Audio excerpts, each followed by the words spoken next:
बिस्मिल्लाहिर्रहमानिर्रहीम। अस्सलाम वालेकुम। Welcome to my channel online remedies. दही का पानी जिगर की सफाई का बेहतरीन जरिया है। सिर्फ 5 हफ्ते पुराने से पुराना हेपेटाइटिस काला यरकान खत्म। दही का पानी जिगर की सफाई करता है।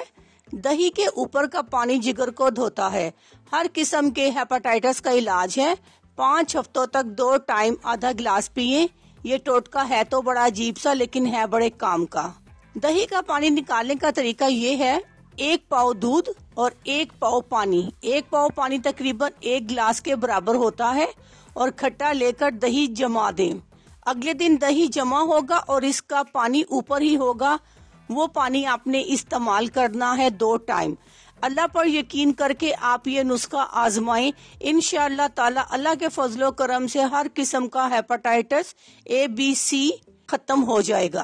दही का पानी आपने 1 से 1.5 माह तक इस्तेमाल करना है।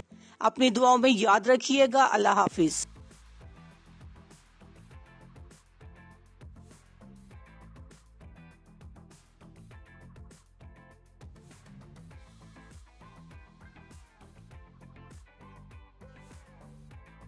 अगर आपको हमारी वीडियो अच्छी लग रही है तो हमारी वीडियोस को लाइक करें और अपने सब दोस्तों से शेयर करें और साथ हमारे चैनल ऑनलाइन रेमेडीज़ को सब्सक्राइब करना ना भूलिएगा। मिलती हूँ मैं आपको एक नई वीडियो के साथ। तब तक के लिए अल्लाह हाफिज़।